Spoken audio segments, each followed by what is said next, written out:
Got that recording in 3, 2, 1. Good morning, good evening, and good afternoon. Kind of did that backwards, but that's all right. Wherever you are, thank you for tuning into the Driving My Mind podcast.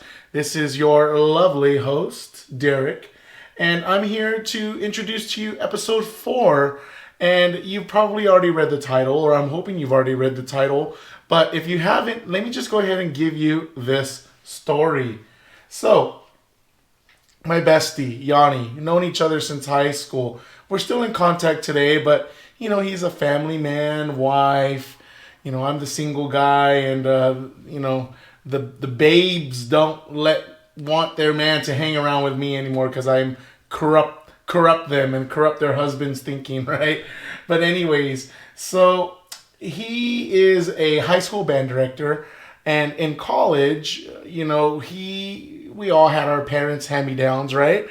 And he had a 1996 Nissan Quest, silver, minivan, right? The bed on wheels, as he used to tell the ladies. And that thing, it was kind of cool. It had the TV in the back, which for 1996 was actually pretty phenomenal. But this guy definitely didn't know anything about cars. He didn't care whatsoever about what he drove. It was practical, right? Get from point A to point B. And so he had his Nissan Quest, and it was a complete hoopty S-box. The transmission would jerk anytime it went from second gear, and the way the mounts, the motor mounts and the transmission mounts and the control arms were so beat up, all the bushings were just completely broken off their rubber. Anytime it shifted into second gear, the actual whole car would jerk to the left, right? So anytime you knew that you were getting ready to shift the car, you had to let off the gas, let the car jerk itself, rock back and forth, right? The motor and the transmission shifting before you put your foot on the gas just to keep it going steady. I mean, this thing was terrible. It needed so much work. Timing belt snapping off in the middle of the freeway. I kid you not. And I guess it was a non-interference motor. Got it back up running after a $500-$600 job, dude. This thing, it was a trooper. It was everything that Yanni needed and nothing that he didn't. We used to make fun of the van. We went to AutoZone and bought those turbo signs and 4x4 signs, and we literally spent our college money, right? We put it on the back of his car, and it was a turbo Nissan Quest 4x4. What? And so some of his friends, right, his music department friends, the bippity boppity hoopity hoppity of the music world, they would go to his van and be like, "What in the world, a turbo minivan?" Even they knew that, and it was just a pun of the joke, right? And so they used to call him Turbo just because of that little stupid turbo sign we put on the Nissan Quest. It was hilarious. But let me lead you with this. He always had the best Michelin tires on that van. He would drop $1,000, $1,200 on Michelins for this 1996 Nissan Quest. His dad, who also doesn't know anything about cars, he was a sports guy, but even his dad would make sure that his son was on the best possible tire compound. Costco, right? I get my tires at Costco, but any tire compound you can get, it had to be Michelin. And so that is where I want to lead this episode into. The most critical and overlooked part of your ride are your tires. And people, especially in the car community, especially with some of these tuner guys and the hashtag broke boys, the people that I see at these meets, as much as I'm looking at their wheels, I look to see what tires they have. I kid you not, because it's something that I feel is always critically overlooked. Why are you rocking on your $3,500 wheels the Nankang special, right? The $400 tires on your Workmeister S1s. Why on earth are you doing that? And I'm going to talk more about that later in the podcast, but I wanted to just break down this episode as to why the most overlooked and critical part of your car are your tires. And even if my bestie Yanni with his 96 Nissan Quest could rock $1,200 Michelins on his van, knows that, hey, the only contact between your ride and the ground are your tires, or the rubber that you're putting on. So be prepared to really hear about me, not guilt shaming you, fat shaming you, doing all that stuff, but really I want you to consider in your life and in your ride, are you putting your hard-earned dollars not only into modifications, into wheels, into horsepower performance, but are you looking at the one thing that actually touches the ground? Your tires. Hey, cold air intake's all fine and dandy, sounds amazing, but it doesn't help you if your car can't scooch and move on the road. So let's go ahead and dive into tires. So let's start with, I'm getting my notes right here. Let's go ahead and start with those cheap tire brands, right? We're talking about Riken. We're talking about Delante, I don't know. Federal, I'm guilty. I had Federals on my 240. But then again, who didn't have Federal 595s on their 240SX, right? Nexon and the Nankangs, right? And, at the end of the day, especially in the United States, we're lucky enough, to have, I guess, a federal branch in the Department of Transportation make sure that these cheap tires that we do have actually have some sensibility in terms of are they safe for me to drive? If I have my 6-month-old in the back with a $800 Recaro baby seat, are my tires going to give up on me and just blow out at 75 miles per hour? Which, by the way, I had happen to me with my daily on Michelins. Thankfully, everything was okay.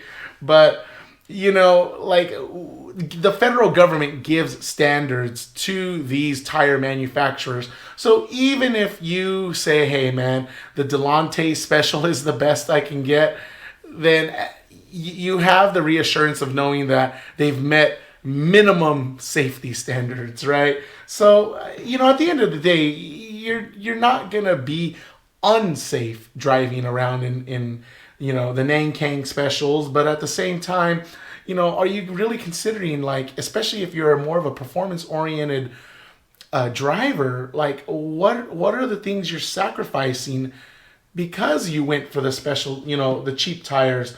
The Federal 595s, which on the 240, who cares? I was just out doing donuts or trying to slide my car around. I knew I was going to tear up and destroy these tires anyways.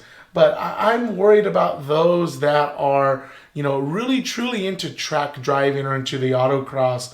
And again, are you ensuring that you are maximizing the performance out of your car with the Nankang Special, right? Which undoubtedly you aren't, right? I mean, at the end of the day, these economical brand tires, they're meant to just be black round rubber, right?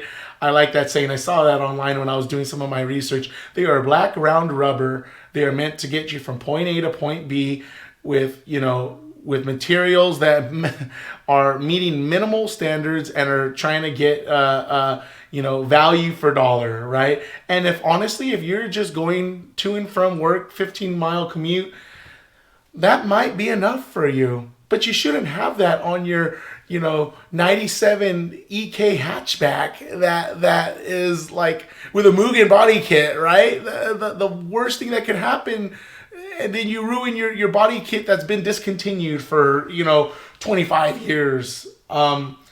So you have that reassurance that they're safe tires, but Are you willing to roll the dice on that? I don't know, man. That's not me. Again, you're sacrificing cornering, road feel, even your speed rating, right?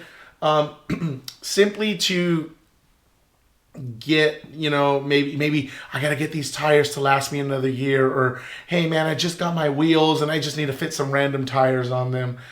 Again, to me it really, really breaks my heart when I see that, and I just know that for those that have an amazing ride, and perhaps those that actually use their ride for the track, for the autocross, maybe even the drag strip, the 1320, just really, really consider, like, if you have that cheap economy tire, are you doing yourself a favor? If you're just in the 240SX doing donuts, I totally get it. I have cheap tires on my 240 right now. Like, there's like some random no name like America Tire brand. But again, that car also just sits in the garage. The rubber's gonna just wear out naturally throughout old age, right? So those are your economic branded tires. Moving on to your like mid-tier tires. You're talking about your Toyo tires, right? You're talking about your Falcons, your Nito tires. And honestly, they offer, for the budget minded that are willing to maybe stretch a little bit more, they're going to maybe perhaps offer that higher speed rating, or they are usually owned by the high-end manufacturers, so a lot of the technology will trickle down into those other tire brands, and they perhaps won't be just made in China in some random McRandom factory.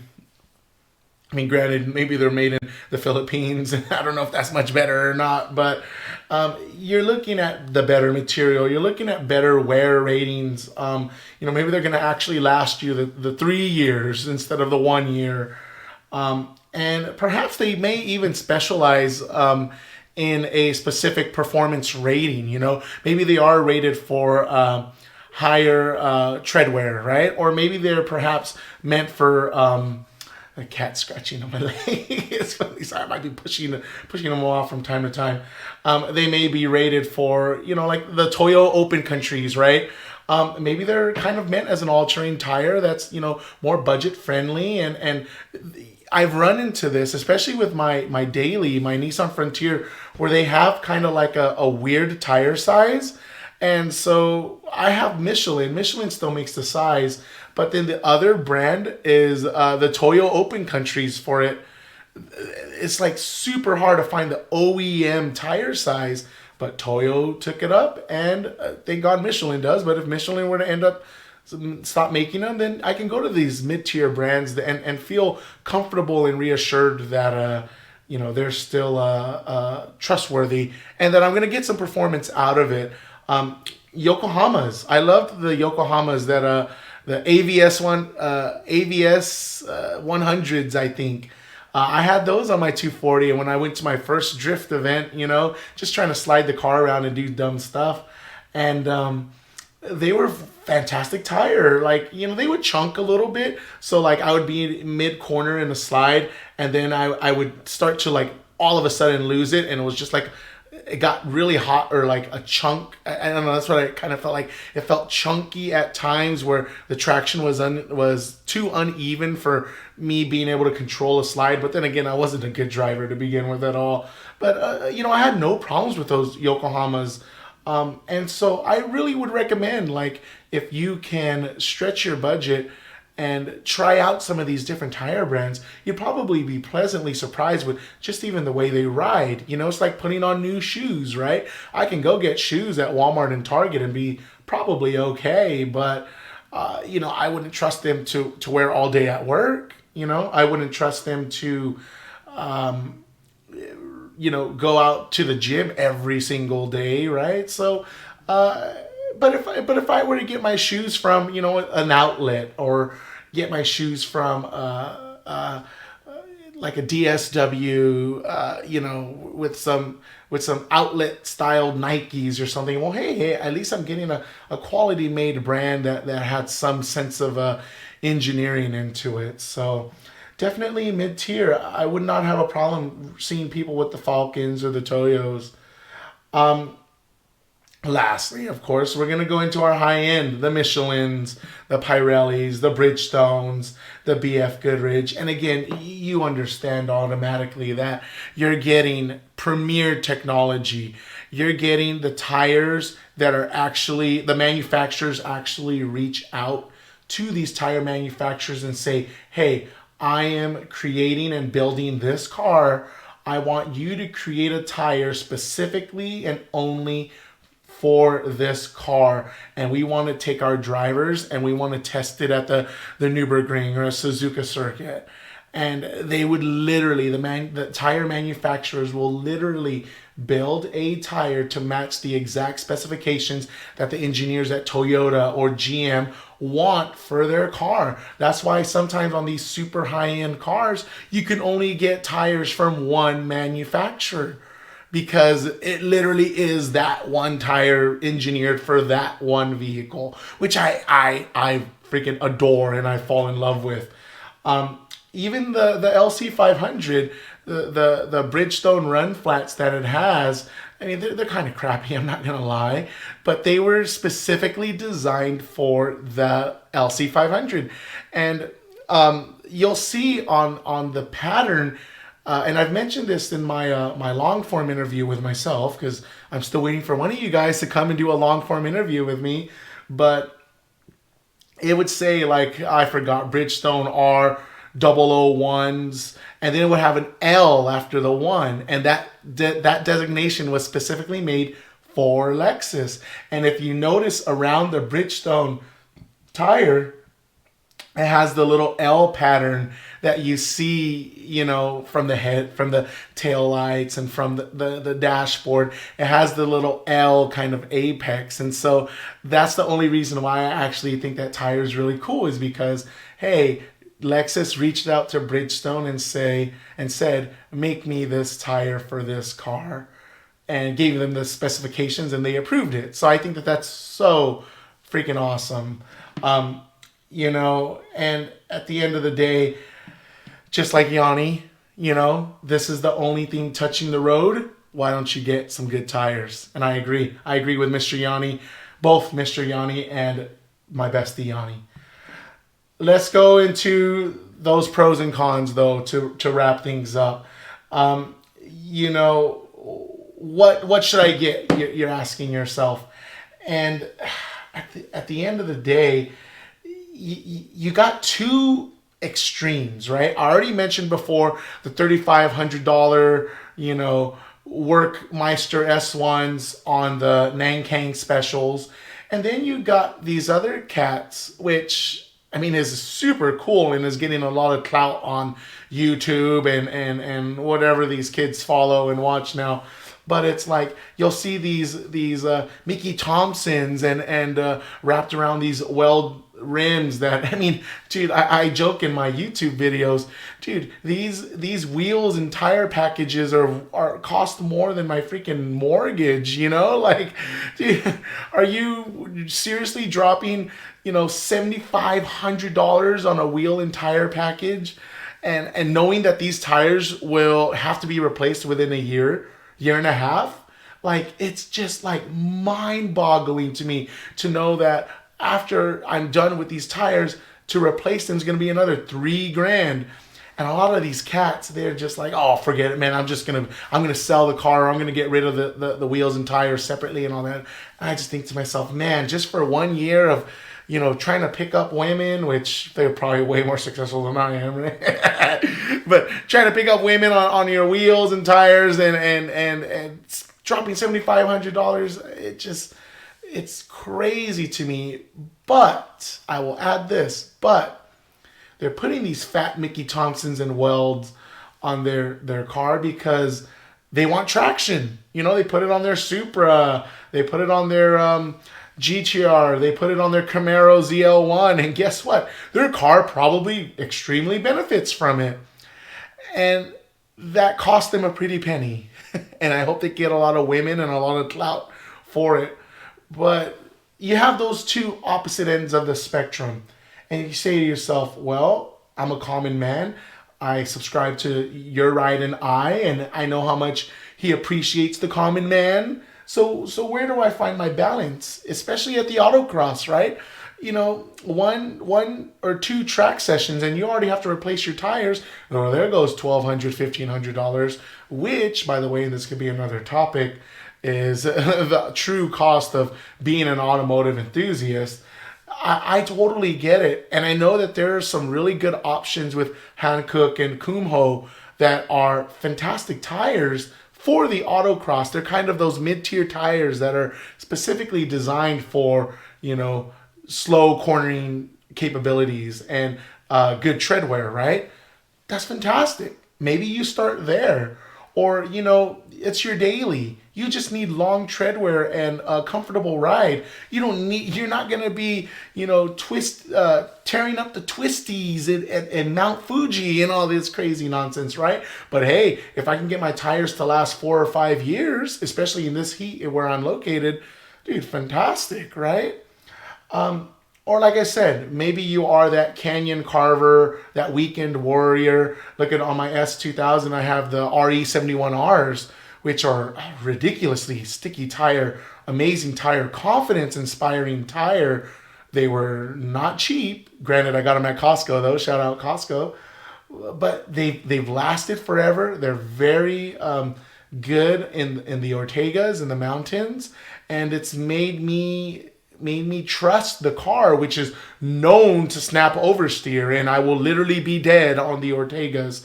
And I mean, that would kind of be a cool way to go out, but I don't want to die yet, if you don't mind, right? And I would probably be dead with some Federal 595s versus my Bridgestone RE71Rs. So if you can spring forward and get what you pay for at the end of the day. And if you can spring forward towards that more premium tire, I say go for it. But decide exactly what you're going to be using that tire for. Just know, though, too, like going back to the $7,500 Mickey Thompson's wrapped around weld wheels, those sticky tires chew up your paint. They're going to chew up your wrap. They're going to chew up your paint. Dude, my Bridgestone RE71Rs chewed up a little bit of the paint on the S2000 just because they're so sticky and they pick up all kinds of rocks. Your fender liner is going to get beat up, and if you're missing a fender liner, oh my god, it's going to sound like you're getting sandblasted with all these rocks. And think about like if you're on the cheap end of the spectrum, these Delantes and these Nankangs, you hit one of these crazy potholes, or they're resurfacing some of the streets by where I'm at work. You know how like a chunk of the road is actually missing, right? And like you go from road to like a huge chunk. Dude, is that tire gonna stay is gonna last that, doing that over and over and over again? And there goes your $3,500 wheels. I don't know, man. I told you I had a blowout, literally a blowout. I think it was my fault. I think the tire had a nail, or it was losing air, and I didn't catch it in time. And so I'm going 75 miles per hour down the freeway trying to head to a taco shop, Dos Portillos, I think. And dude, it blew out right on me, right on the left lane, the fast lane too. And I was like, oh my god, what the heck? I bought Michelin so I wouldn't have to deal with this nonsense. But alas, like, it happens, especially if it's a daily. And I don't know if it was a rear tire blowout, right? So I could have easily have fishtailed or gotten into some serious trouble, but I had quality tires, and I think honestly that saved me. So to wrap it up, I would recommend, what is your car? What is your build? What is the purpose? And match your tire for that purpose. Street performance, hey, you might be able to get by with a Kumho.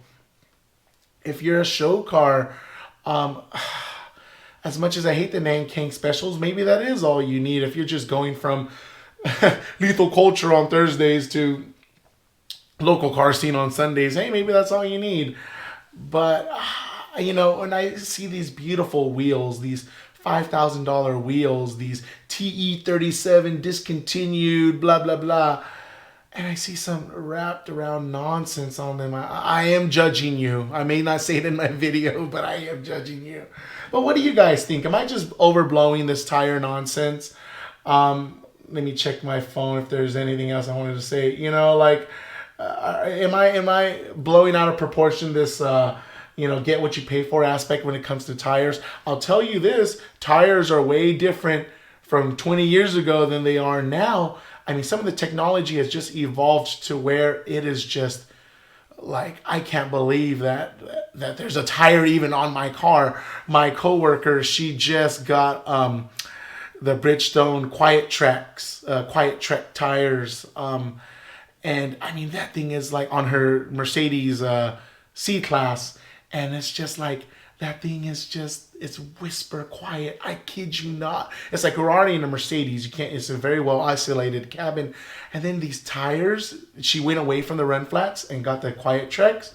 Oh my God. It's like, wow. Like, now I can really enjoy your Burmeister sound system in your Mercedes, right? It's phenomenal the way the technology has come. They got the tires that emphasize good gas mileage. If you have a hybrid option, these Ecopias, right? Bridgestone Ecopias, or these Michelin Energy Savers, fantastic option. And it literally will give you 2 or 3 extra miles per gallon because the compounds, low rolling resistance, harder tire compound, good tread wear, everything, but you will be sacrificing traction, right? So it's all a balancing act, and I really truly hope you look into your tires, you find the best deal. I am a Costco guy, but you may do shopping, or you may know a guy. Either way, really think about your tires and what you're putting on your ride, because I want it to look good and I want you to be safe at the end of the day. Thank you guys so much for listening. Thank you guys for tuning in. I really appreciate your time. Stay driven, stay positive, keep driving your mind, and we'll catch you guys in the next one. See ya.